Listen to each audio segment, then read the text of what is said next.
diberikan untuk melayani di ICC. Kalau yang nggak tahu, Pendeta Susanto saat ini hari ini, minggu ini melayani di ICCA. Jadi suatu hal yang saya bersyukur.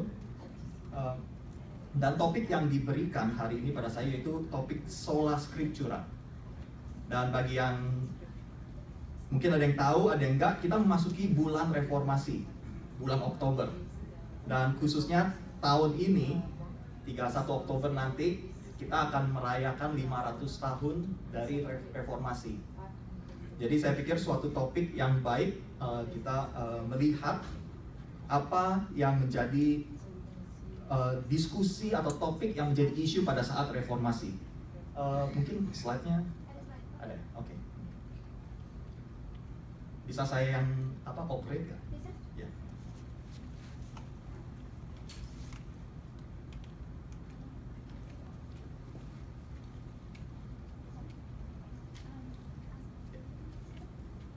Oke, mungkin kita akan berdoa sekali lagi sebelum kita masuk firman Tuhan. Bapa di surga, kami mengucap syukur bahwa kami sebagai manusia berdosa, manusia yang tidak layak masuk ke hadirat-Mu yang kudus. Tapi karena anak-Mu, pengorbanan Kristus di atas kayu salib, kami boleh disucikan, kami boleh dilayakkan, kami boleh ditebus, kami boleh diampuni dosa kami boleh diangkat menjadi anak Allah. Dan karena Kristuslah kami boleh menghampiri Allah yang Maha Suci. Kami menantikan pekerjaan Roh-Mu yang kudus dalam hati kami ketika kami melihat firman Tuhan.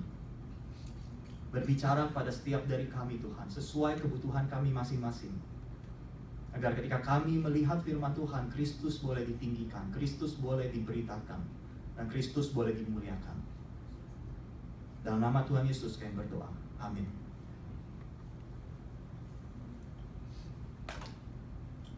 Oke, jadi topik mengenai Sola Scriptura. Dan saya ingin mulai dengan sedikit refresh apa yang terjadi kira-kira 500 tahun yang lalu. Yaitu reformasi Protestan dimulai pada saat Martin Luther memantekkan 95 tesis di pintu gereja Wittenberg. Dan tentu setelah saat itu terjadi gerakan reformasi Protestan. Dan apa yang menjadi mendorong Martin Luther memantekkan 95 tesis ini, yaitu bahwa pada saat itu dari gereja Roma Katolik mereka menjual apa yang disebut indulgence. Itu salah satu isu utama yang terjadi.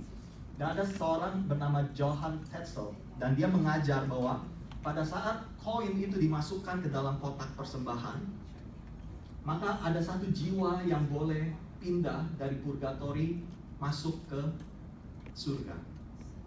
Jadi kalau bahasa Inggrisnya itu rhyme gitu ya. Once the coin into the cover clings, the soul from purgatory heavenward springs. Dan Martin Luther melihat, ketika dia melihat firman Tuhan, dia melihat bahwa apa yang dilakukan gereja pada saat itu tidak sesuai dengan firman Tuhan. Yaitu secara singkat. Dan karena itu timbul apa yang kita sebut 5 sola reformasi. 5 sola reformasi. Yang pertama yaitu Sola Scriptura, hanya Alkitab. Kemudian Solus Christus, hanya Kristus. Sola Gratia, hanya karena kasih karunia. Sola Fide, hanya oleh iman. Dan Soli Deo Gloria, semuanya hanya untuk kemuliaan Allah. Dan ini menjadi 5 sola dari reformasi. Dan dari 5 sola ini kita bisa melihat bahwa isu yang menjadi perdebatan antara Katolik dengan Protestan pada saat itu yaitu mengenai doktrin keselamatan dan juga mengenai doktrin pandangan kita mengenai Alkitab. Dan pada minggu ini kita tidak akan membahas kelima sola ini. Yang kita akan fokuskan yaitu sola yang pertama, yaitu Sola Scriptura, hanya Alkitab. Dan mungkin saya ingin kita sama-sama bangkit berdiri. Saya mengundang kita membaca dari Yohanes 17 ayat 1 sampai 8. Saya akan bacakan firman Tuhan ini. Mari kita bangkit berdiri menghormati firman Tuhan. Yohanes 17 ayat 1 sampai 8 saya akan bacakan. Dan ketika saya bacakan hal ini, kita akan melihat kelima sola tersebut di dalam pembacaan hari ini. Saya akan mulai. doa Yesus untuk murid-muridnya. Demikianlah kata Yesus. Lalu ia menengadah ke langit dan berkata, Bapa, telah tiba saatnya. Permuliakanlah anakmu, supaya anakmu mempermuliakan engkau. Soli Deo Gloria. Sama seperti engkau telah memberikan kepadanya kuasa atas segala yang hidup, demikian pula ia memberikan sola gratia, hidup yang kekal kepada semua yang telah engkau berikan kepadanya. Inilah hidup yang kekal itu, yaitu bahwa mereka mengenal engkau satu-satunya Allah yang benar, dan mengenal Yesus Kristus yang telah engkau utus, Solus Christus.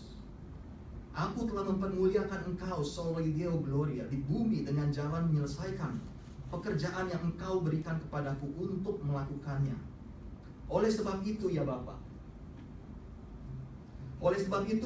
permuliakanlah aku padamu sendiri, sesuai dengan kemuliaan yang kumiliki di hadiratmu sebelum dunia ada. Soli Deo Gloria. Aku telah menyatakan namamu kepada semua orang yang engkau berikan kepadaku dari dunia. Mereka ini milikmu, dan engkau telah memberikan mereka kepadaku.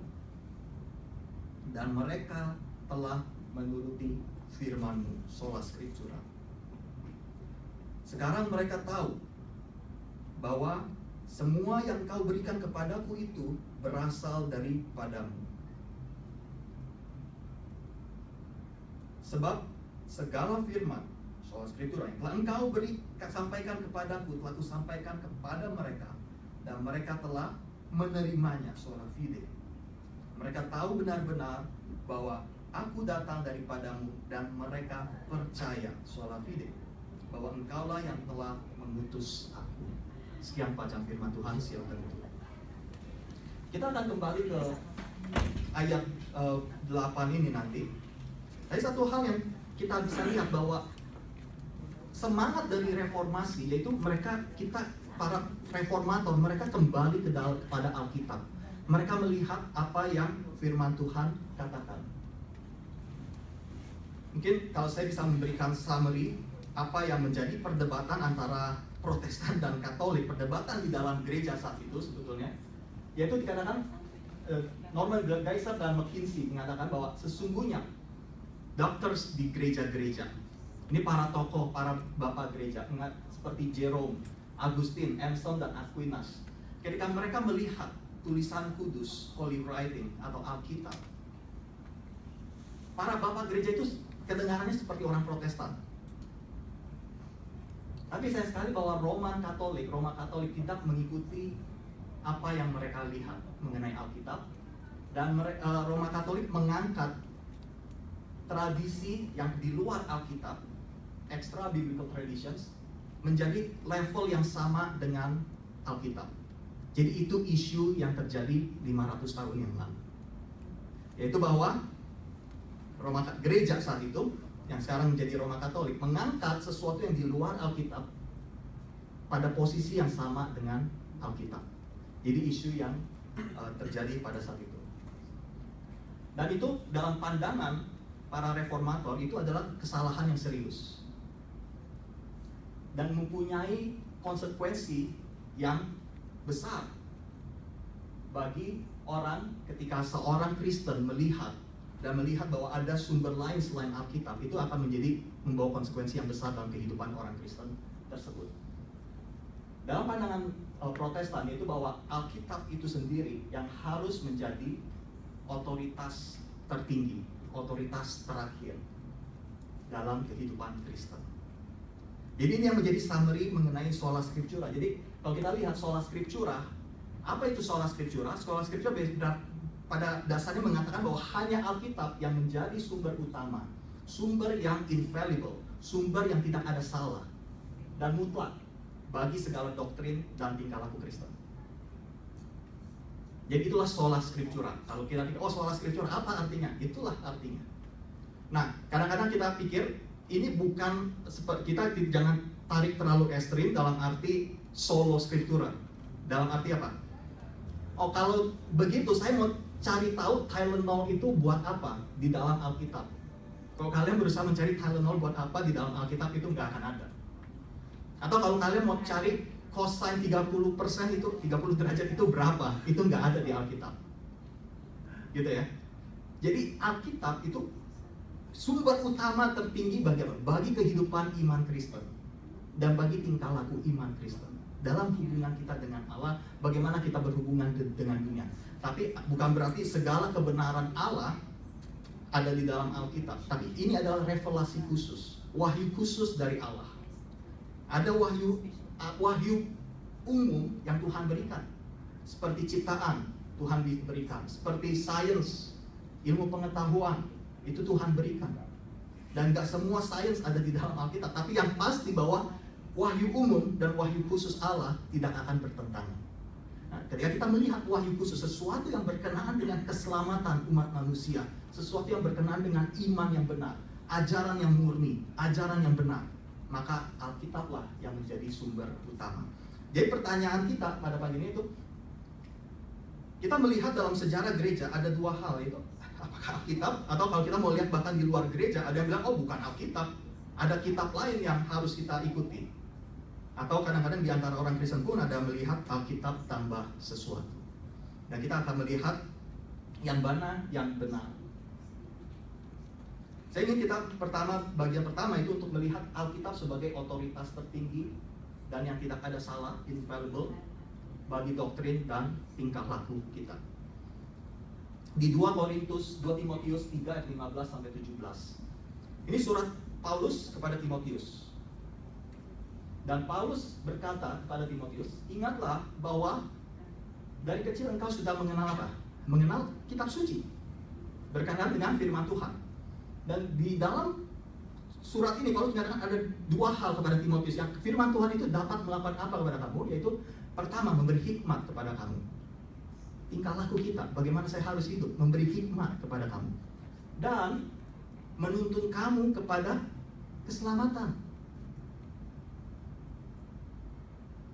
Itu yang Paulus katakan pada Timotius. Firman itu, firman Tuhan, itu dapat menuntun kamu pada keselamatan.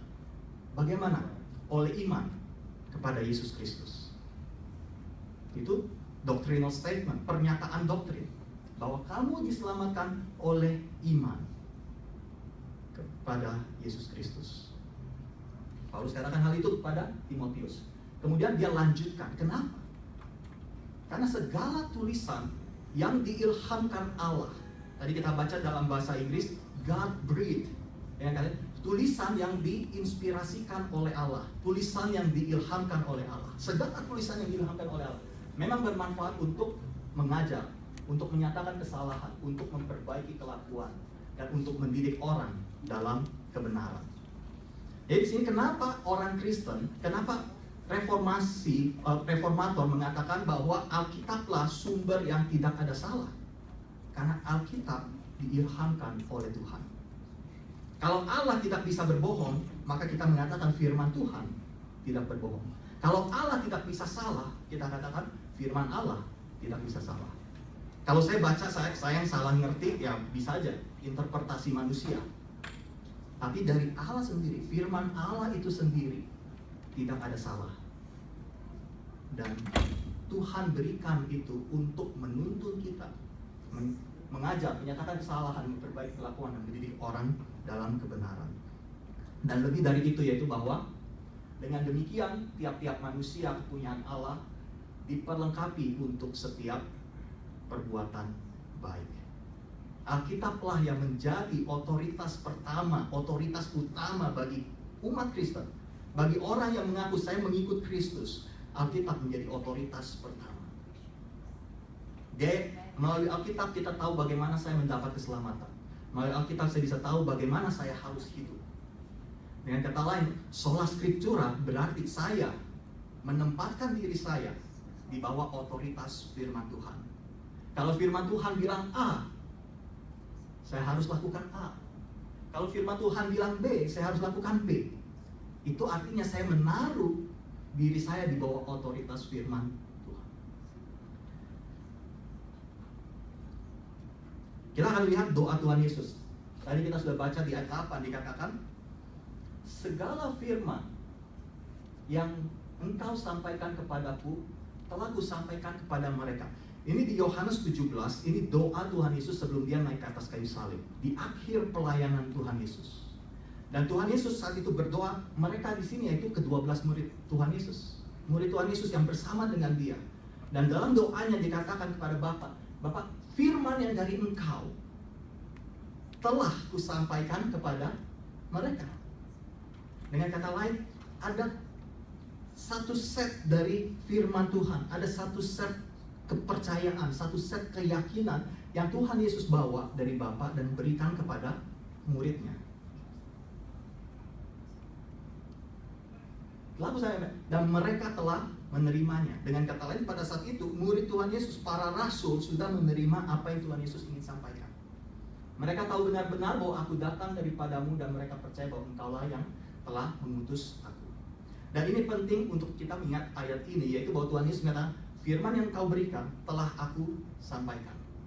Maka ketika ada orang yang mengatakan, saya punya berita tambahan, saya punya sesuatu yang di luar Alkitab, maka kita harus bertanya, kenapa Tuhan Yesus katakan firman yang Tuhan yang engkau ingin aku sampaikan telah aku sampaikan?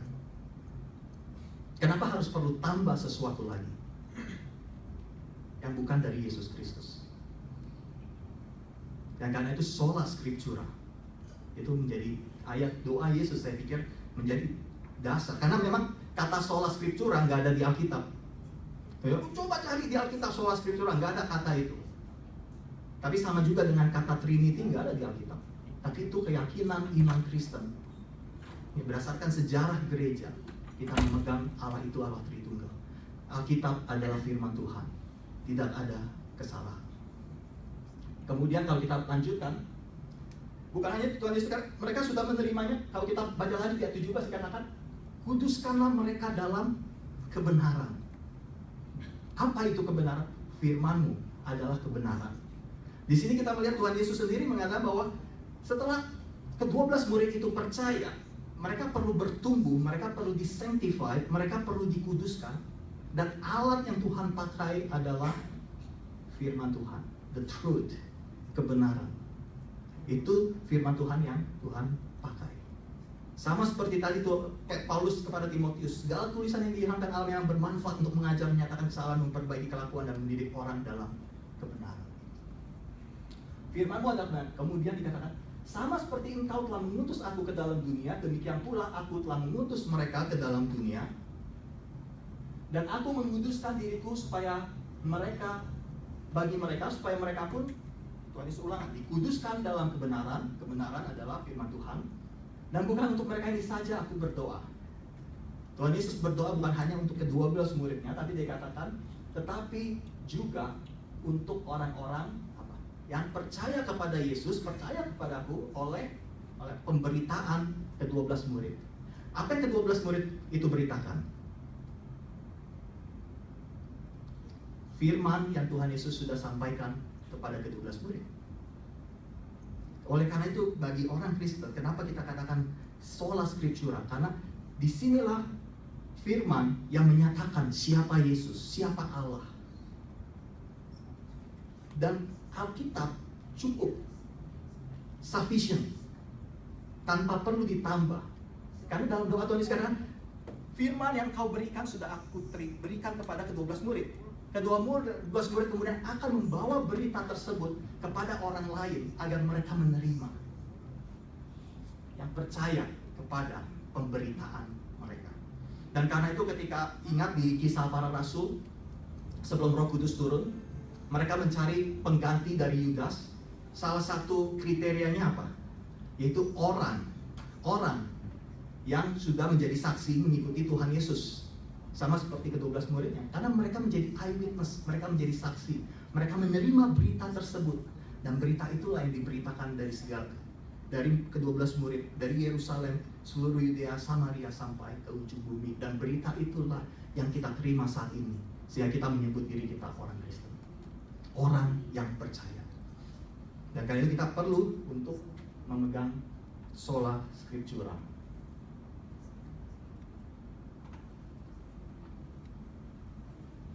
Bagaimana kalau kita melihat dari Paulus, dari Tuhan Yesus, bahwa Alkitablah yang harus menjadi otoritas kehidupan kita. Saya ingin kita melihat apa aplikasinya dalam kehidupan iman kekristenan kita. Saya mulai dengan pertanyaan, yaitu bahwa tadi kita secara singkat mengatakan bahwa salah satu isu utama dalam reformasi yaitu mengenai apakah Alkitab saja atau Alkitab tambah tradisi gereja. Dan ini adalah posisi dari Roma Katolik. Dalam pandangan Katolik, Roma Katolik, mungkin saya bedakan antara Katolik dengan Roma Katolik gitu ya. Mereka melihat bahwa perlu Alkitab tambah dengan apa yang mereka sebut tradisi para rasul, apostolic tradition. Mereka menekankan bahwa perlu adanya suatu magister, pengajar. Dalam hal ini seperti Paulus atau bishop-bishop atau para pastor tersebut. Paul Craft, seorang apologist dari Roman Katolik, berkata seperti ini. Kita bukan diajar oleh seorang guru tanpa sebuah buku, atau dengan sebuah buku tanpa seorang guru. Tapi kita diajar oleh satu guru, yaitu gereja, dan oleh satu buku, yaitu Alkitab. Jadi dengan kata pandangan Roma Katolik itu bahwa Alkitab saja tidak cukup, karena kamu nggak akan ngerti. Alkitab saja tidak akan cukup, karena perlu ada penjelasan dari gereja, dari Pope. Nah, kalau kita melihat sebagai reaksi dari Katolik ketika reformasi, gerakan reformasi terjadi, mereka mengadakan satu council atau pertemuan di Trent. Dan salah satu pernyataan iman dari Roma Katolik sebagai reaksi mereka terhadap gerakan reformasi, yaitu dia katakan bahwa semua pengikut Roma Katolik harus setuju dengan bahwa saya tidak akan menerima atau menginterpretasikan Alkitab dengan cara yang tidak sesuai dengan apa yang sudah menjadi konsensus penuh dari para bapak. Jadi sebagai jemaat, sebagai orang Kristen, saya nggak bisa menginterpretasikan Alkitab kalau itu tidak sesuai dengan apa yang para bapak sudah tetapkan. Dengan kata lain, seandainya Paulus Paus ketika dia duduk di mereka ada ex katedra, istilah itu, duduk di kursi. Kalau Paus mengajar A, maka semua pengikut dari Roma Katolik akan menerima A, karena itulah cara interpretasi mereka, dan itu mereka terima, dan itu menjadi dogma bagi mereka bahwa dalam Council Vatikan yang pertama tahun 1868, mereka itu menjadikan dogma bagi gereja Katolik, yaitu bahwa Paus tidak bisa salah. Papal infallibility itu menjadi dogma pada tahun 1868. Nah, itu yang menjadi debat antara Protestan gitu ya. Apakah Alkitab saja cukup atau Alkitab tambah gereja atau tradisi gereja? Dan itu yang menjadi isu. Bagaimana kita menjawab hal tersebut? Kalian tidak bisa bilang, oh iya, masuk akal kan? Kalau saya baca Alkitab, kadang-kadang saya nggak ngerti. Kadang-kadang saya bingung baca Alkitab. Perlu dong dari hamba Tuhan, dari mungkin paus atau pastor. Kenapa ada pendeta berdiri di sini? Perlu dong, ya kan? Perlu dong diajar. Bagaimana kita menjawab hal ini? Saya ingin kita lihat dari Galatia 1 ayat 8. Paulus dalam Galatia 1 ayat 8, dia katakan, saat itu Paulus sudah mengabarkan Injil kepada orang-orang di daerah Galatia. Kemudian dia menulis surat karena orang-orang percaya di daerah tersebut mulai mengikuti guru lain, mulai mengikuti Injil yang lain. Dan Paulus mengatakan, tetapi sekalipun kami atau seorang malaikat dari surga yang memberitakan kepada kamu suatu Injil yang berbeda dengan Injil yang telah kami beritakan kepadamu, terkutuklah ia. Itu perkataan yang keras sekali. Kalau ada orang, siapapun yang memberitakan Injil yang lain, terkutuklah ia. Dengan kata lain, di sini kita melihat contoh bahwa Paulus menaruh diri dia di bawah otoritas Injil yang dia beritakan mula-mula. Injil yang dia dapat dari Yesus. Dan dia bilang, saya menaruh diri saya di bawah otoritas tersebut. Jadi, gereja-gereja, kalian boleh menguji saya. Kalau saya memberitakan sesuatu yang berbeda dengan Injil yang sebelumnya saya beritakan, terkutuklah saya. Yaitu posisi yang berbeda dengan yang mengatakan bahwa kalau saya menjadi rasul, atau saya menjadi pendeta, atau saya menjadi posisi paus, saya nggak bisa salah. Itu berbeda sekali dengan sikap Paulus di sini. Kemudian kita juga lihat di Kisah Rasul 17. Kisah Rasul 17. Di sini pelayanan Paulus di kota Berea. Dan Lukas mencatat bahwa orang-orang Yahudi di kota itu, di kota Berea, lebih baik hatinya daripada orang-orang Yahudi di Tesalonika. Kenapa?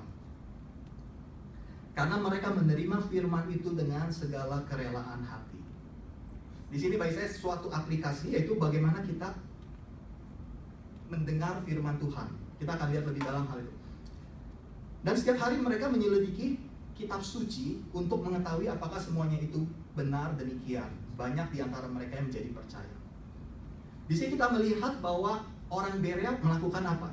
Paulus yang adalah rasul memberitakan Injil, memberitakan firman Tuhan. Yang mereka lakukan itu mereka menguji apakah sesuai dengan firman Tuhan. Kembali kita di sini melihat contoh bahwa segala sesuatu diuji dari firman Tuhan. Bukan karena namanya, bukan karena title-nya. Oh, ini saya Paulus loh. Saya melihat Tuhan Yesus. Saya punya pengalaman rohani yang luar biasa. Enggak demikian. Dia akan diuji dengan firman Tuhan. Saya ingin kita melihat di sini. Jadi dari sikap Berea ini kita bisa belajar bagaimana sikap mendengar firman Tuhan. Yaitu pertama, mendengar dengan hati yang menerima. Memang kita perlu diajar. Kita nggak mengatakan bahwa oh ya udah nggak usah diajar lah. Bukan. Kita menerima deh. Tapi keyakinan kita itu bahwa firman Tuhan itu jelas. Itu salah satu hal. Martin Luther ketika dia mengatakan sola scriptura, paling tidak ada dua hal utama yang dia yakini. Yaitu pertama bahwa Alkitab berasal dari Allah, inspirasi Allah. Kita sudah lihat itu, tidak ada salah. Kemudian dikatakan bahwa Alkitab itu jelas. Alkitab itu jelas bagi setiap orang. Dalam hal apa? Dalam hal doktrin utama. Dalam hal siapa Yesus Kristus. Dalam hal kenyataan bahwa kita manusia adalah manusia berdosa. Kenyataan bahwa kita perlu Tuhan Yesus untuk mengampuni dosa kita, untuk menebus kita. Dalam doktrin yang utama, Alkitab jelas. Memang dalam kekristenan ada hal yang diperdebatkan, tapi itu dalam doktrin yang sekunder. Dan karena itu, dalam keyakinan kita itu, kenapa dalam kehidupan bergereja, kita mendorong orang membaca Alkitab. Karena kita dalam kehidupan bergereja mendorong orang menyelidiki Alkitab. Karena kita yakin Tuhan bekerja. Roh Kudus ada dalam setiap orang percaya, bisa membimbing. Kita hidup dalam kehidupan bergereja agar kita saling menjaga, saling mengoreksi. Karena memang sebagai manusia kita infallible. Kita fallible, bukan infallible, kita fallible. Kita bisa salah. Nah kita bandingkan, oh kamu baca ayat itu, kamu lihatnya apa? Kita bandingkan, kita belajar. Tapi sikap hati kita itu kita mau menerima firman Tuhan. Dan tentunya kita lihat bahwa ketika mereka menerima firman Tuhan dengan kerelaan hati, jadi kita harus terbuka. Contohnya apa? Kalau kita datang ke gereja, gitu ya. Nggak tahu kalau kalian pernah ke gereja, pernah nggak dengar, wah kalau yang bicara pendeta si A kayaknya ngantuk, gitu. Oh kalau pendeta yang si B kayaknya gimana, gitu ya. Datang dengan ngelihat siapa yang khotbah, gitu. Saya pikir itu bukan sikap yang terbuka. Atau datang merasa, oh saya udah tahu. Kayaknya kalau pendeta itu yang ngomong, saya udah tahu. Ngomongnya begitu aja, saya udah tahu. Apalagi saya sekolah di PCC ya, sekolah Kristen kan.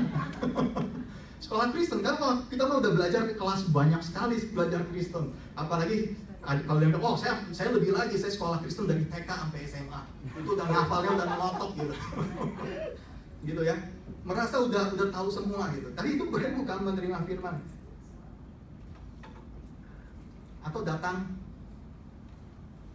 ngantuk, gitu. Datang ngantuk, tidur, tidak mempersiapkan hati untuk datang untuk mendengar.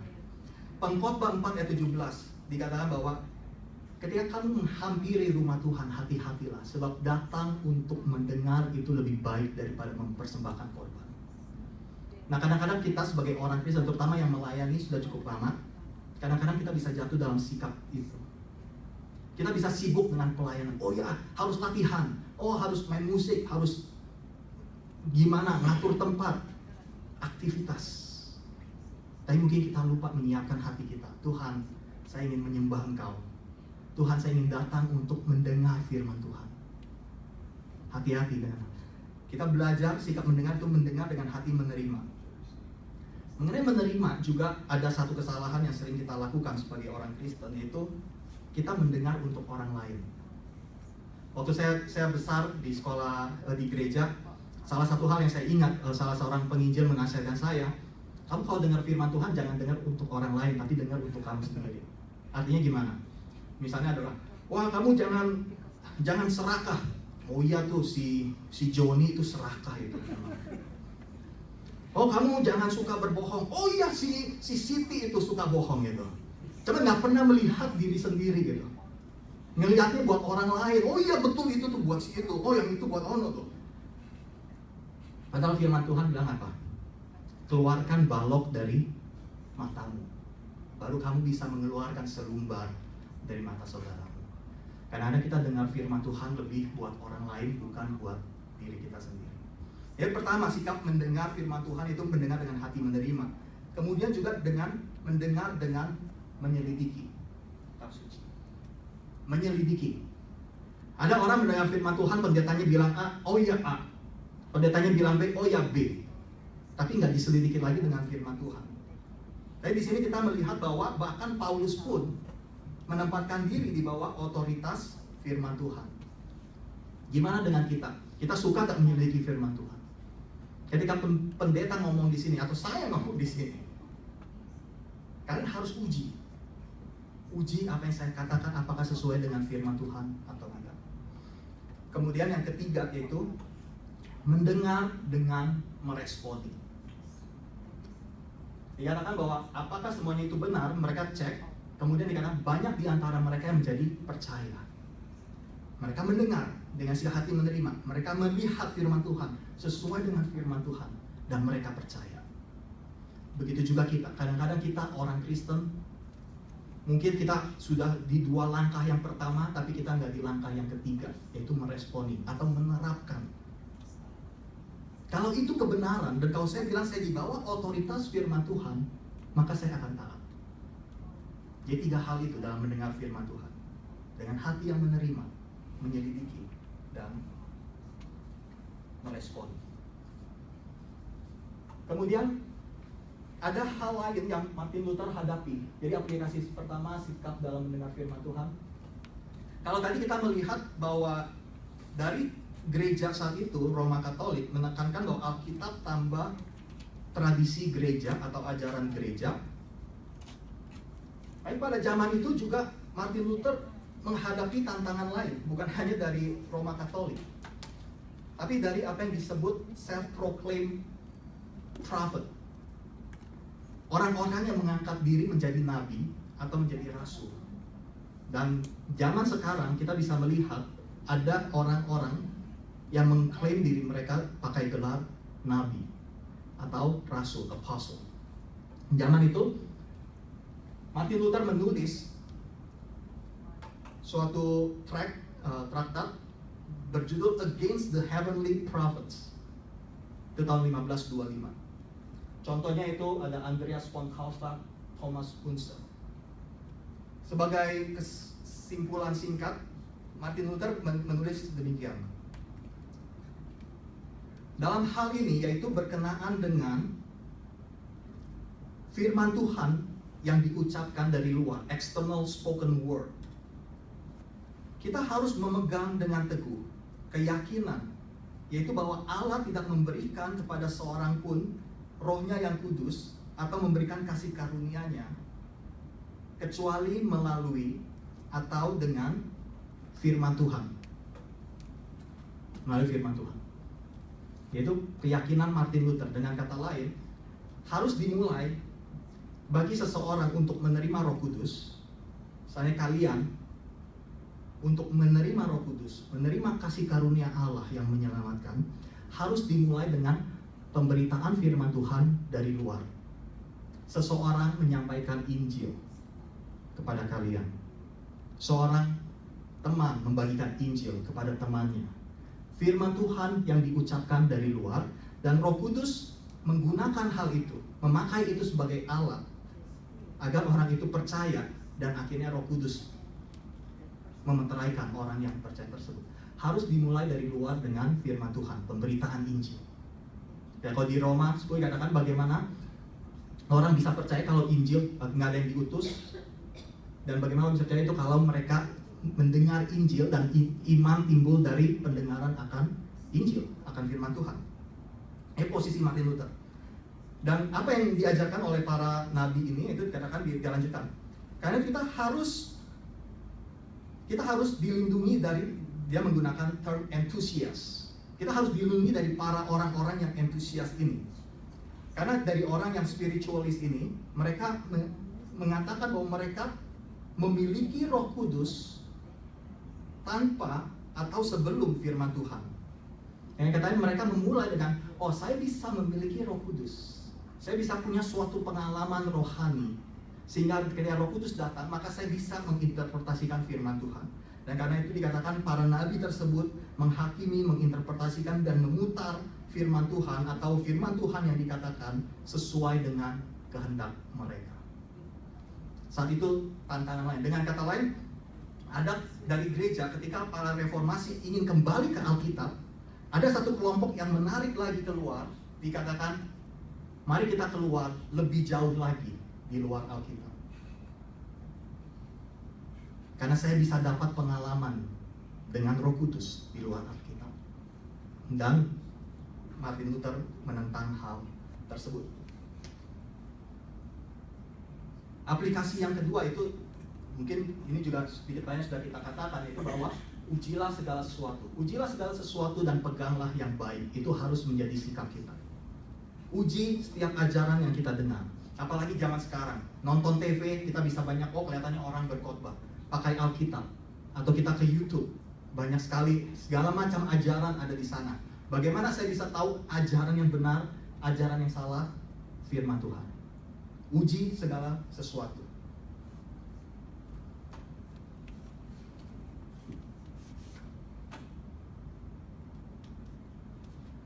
Bagaimana dengan orang yang mengatakan, Alkitab tambah mujizat?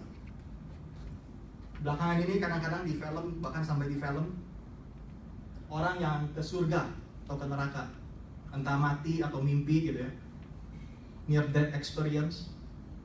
Kadang-kadang anak kecil, kadang-kadang orang dewasa. Bagaimana orang yang mengaku, saya ketemu Tuhan Yesus dan memberikan firman Tuhan. Kadang-kadang ada di TV kita bisa lihat di YouTube yang orang mengatakan, mungkin kalau hari pagi ini saya berkhotbah di sini, saya bilang, kemarin malam saya bertemu Tuhan Yesus dan Tuhan Yesus menyampaikan sesuatu kepada saya dan yang ingin saya sampaikan hari ini kepada kalian. Bagaimana sikap kalian dengan klaim tersebut? Bagaimana dengan klaim mereka? Saya ke surga dan saya di sana bertemu dengan Tuhan Yesus dan Tuhan Yesus ingin saya menyampaikan sesuatu berdasarkan pengalaman saya tersebut. Pernah dengar hal seperti itu? Ya. Bagaimana sikap kita? Sikap kita yang tadi, aplikasi nomor 2, uji segala sesuatu. Bagaimana mengujinya? Apakah sesuai dengan firman Tuhan atau tidak?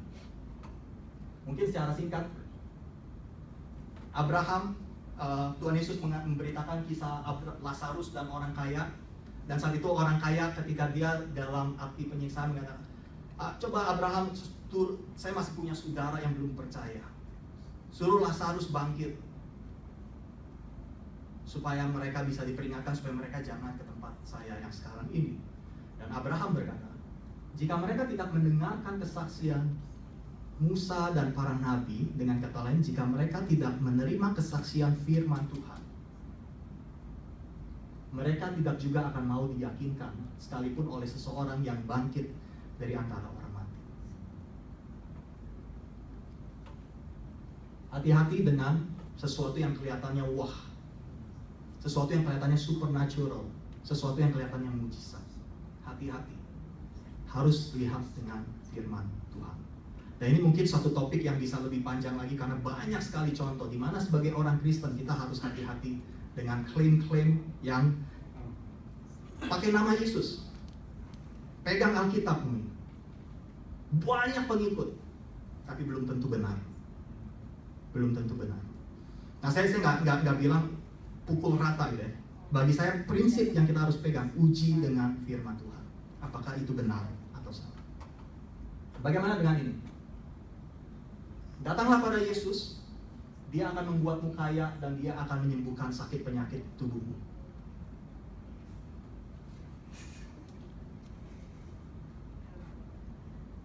Benar? Salah? Benar, salah? Sering dengar ini? Oh ya? Sering dengar ini? Just gotta give a little bit of money first, right? Ya. Safety deposit or initial deposit. Mereka pakai nama Tuhan. Kelihatannya enggak, kelihatannya tidak bahaya ya. Seolah-olah ya agak salah, tapi mungkin nggak terlalu bahaya, mungkin. Nah, kalau kita melihat banyak sekali orang yang mengajar doktrin ini, yang menjadi dasar mereka sering menggunakan Alkitab tambah pengalaman mereka, experience mereka. Dan juga mereka melihat Alkitab tidak dengan interpretasi yang salah. Dan sering sekali, kenapa saya harus kaya? Kenapa saya harus punya kesehatan? Karena saya adalah Allah yang kecil. Little God. I am little God. And as God, I should be wealthy, right? I should be healthy. I wish. Jadi topik untuk waktu yang lain, itu contoh.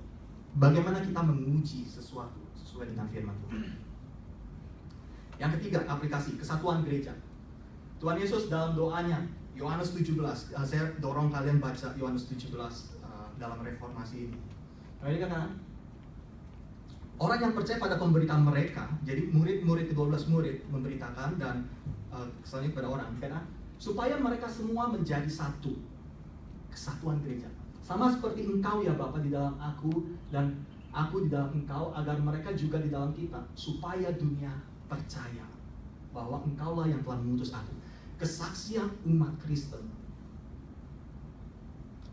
akan sangat dipengaruhi secara negatif ketika ada perpecahan dalam gereja. Ketika pengikut-pengikut Kristus tidak menunjukkan kasih satu dengan yang lain. Ketika pengikut-pengikut Kristus tidak ada kesatuan. Tuhan Yesus ini karena supaya dunia percaya, kita harus menjadi satu. Kesatuan gereja. Dan itu yang menjadi kritikan dari Peter Kreeft. Karena kalau kalian lihat di sini, ini Roma Katolik dan ini Protestan, Reformasi Protestan. Dan kita bisa melihat memang saat ini banyak sekali ribuan denominasi dalam Protestan. Seperti pohon yang bercabang seperti itu ya. Dan apologis Peter Kreeft bahkan mengatakan, mereka mengkritik bahwa itu terjadi, kritikannya itu terjadi yaitu karena dikatakan, dia bilang, kan itulah, biarkan 500 orang menginterpretasikan Alkitab tanpa pertolongan gereja, tanpa di bawah otoritas gereja. Kan kalau Paulus bilang A, semua A, nggak ada perpecahan kan?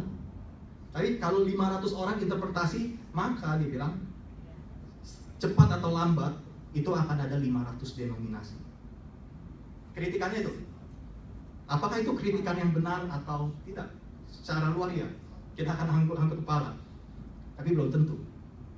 Karena dia mengkritiknya berdasarkan apa? karena kamu punya sola scriptura, maka kamu ada denominasi. Tapi tidak. Karena kenyataan apa? Pertama, kritikan dari Peter Kreeft ini tidak tepat, karena yang dia bandingkan yaitu antara Katolik secara eksternal atau Katolik secara satu grup saja dengan keseluruhan denominasi Protestan. Karena kalau kita melihat di dalam Katolik sini, kita akan melihat di dalam Katolik tersebut ada banyak ordo, ada banyak sekali order. Jadi yang kata lain, di dalam di luar memang baik sekali karena external organizations kelihatannya satu. Tapi di dalamnya sebenarnya nggak ada beda antara Katolik dengan Protestan. Tapi memang Protestan tidak ada external one organization. Kemudian hal yang lain kita juga bisa bilang bahwa kalau kita melihat hanya dalam kelompok Protestan yang ortodoks, karena memang ada yang liberal. Liberal masuk berapa tahun yang lalu. Dalam denominasi-denominasi yang ortodoks, prinsip sola scriptura tidak membawa perpecahan. Dalam arti mereka satu dalam hal doktrin utama. Mereka satu dalam hal siapa Allah Bapa, siapa Yesus Kristus, siapa Roh Kudus, bagaimana manusia diselamatkan. Mereka satu dalam hal doktrin utama. Hal yang diperdebatkan mungkin, apakah cara baptisan harus selam atau percik? Hal yang lebih sekunder. Jadi dengan kata lain, kritikan dari Peter Kreeft sebetulnya salah sasaran. Tapi kita sendiri juga perlu mendengar kritikan, yaitu pentingnya kesatuan. Karena di mata dunia kalau seorang dunia membaca hal ini, melihat map itu, semua akan ngangguk bahwa Protestan ini memang tukang protes ini.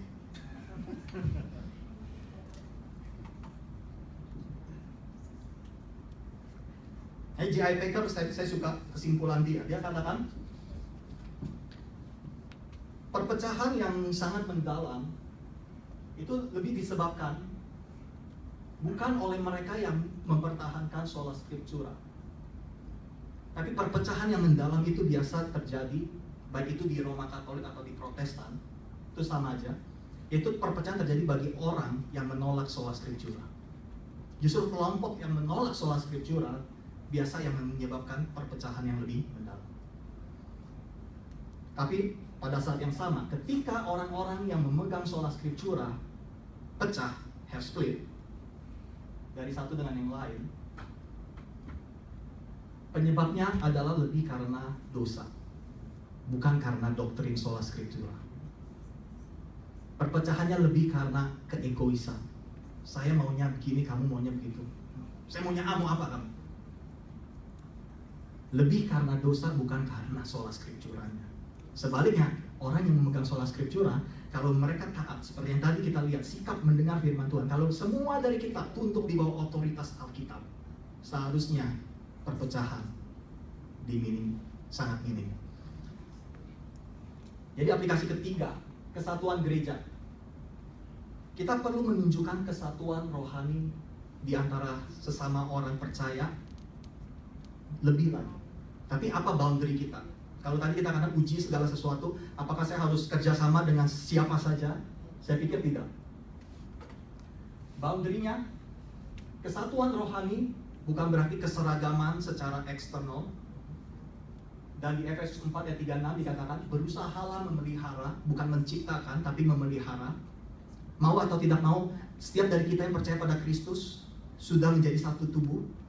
Yang dikatakan, berusaha memelihara kesatuan roh oleh ikatan damai sejahtera. Ada 7 hal di pasal ini. Satu tubuh dan satu roh. Sebagaimana kalau telah dipanggil kepada satu pengharapan yang terkandung dalam panggilanmu. Satu Tuhan, satu iman, satu baptisan, satu Allah dan Bapa dari semua. Allah yang di atas semua dan oleh semua dan di dalam semua. Harus ada boundary dengan siapa kita sebagai orang percaya bekerja sama. Dalam arti untuk memajukan nama Kristus. Apakah orang itu, bagaimana mereka melihat Yesus Kristus? Kenapa saya tidak akan bekerja sama misalnya contoh dengan saksi Yehova? Karena pandangannya mengenai Kristus tidak sesuai dengan Alkitab. Itu contoh gampang. Nah, saya bersyukur antara IGCA, saya melayani di IGCA saat ini, dengan ICC kita banyak sekali melakukan kerjasama. Ya, saya berterima kasih dengan saudara-saudara seiman yang melakukan kerjasama.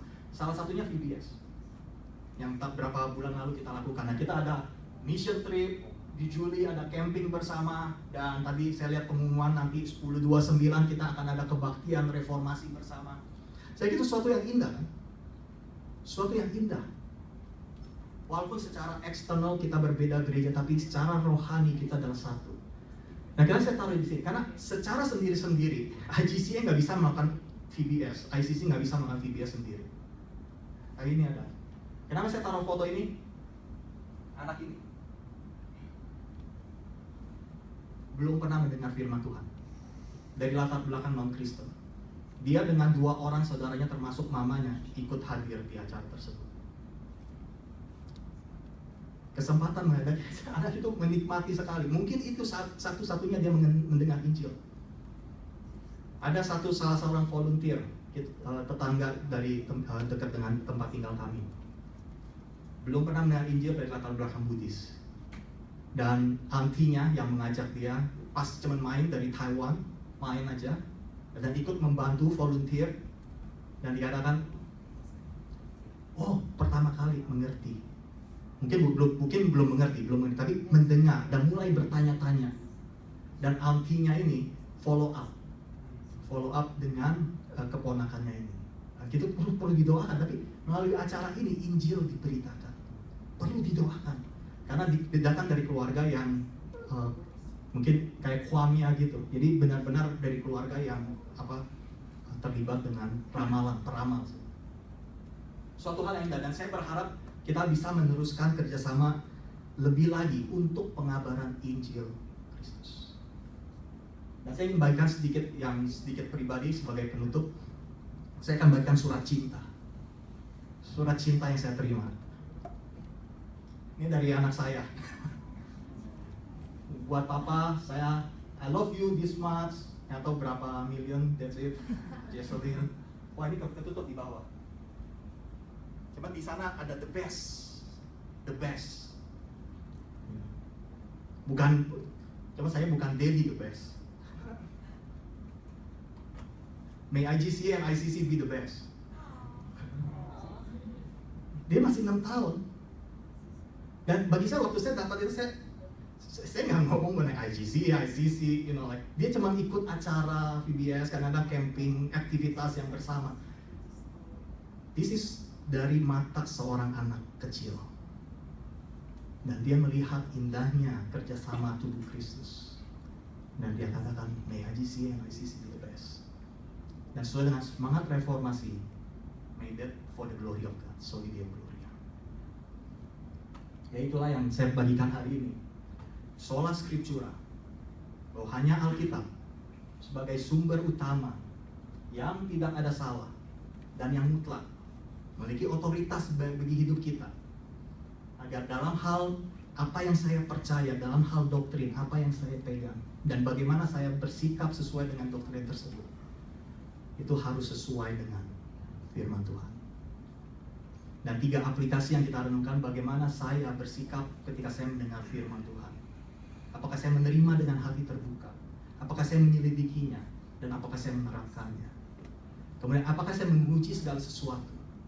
Baik yang saya lihat di TV, apa yang saya lakukan, apa yang saya dengar dari mimbar, apakah saya menguji tersebut?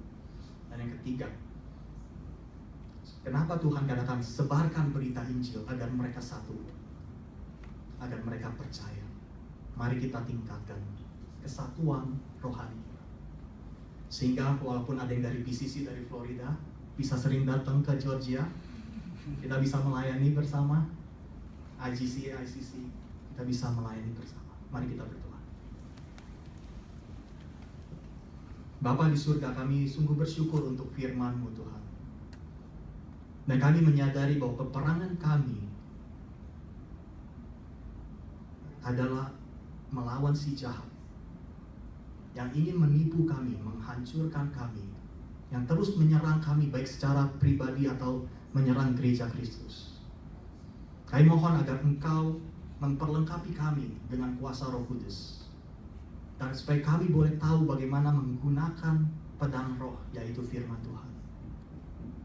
Supaya dalam kehidupan kami, dalam keyakinan kami berlandaskan firman-Mu yang ajaib. Dalam nama Tuhan Yesus kami berdoa. Amin. Terima kasih.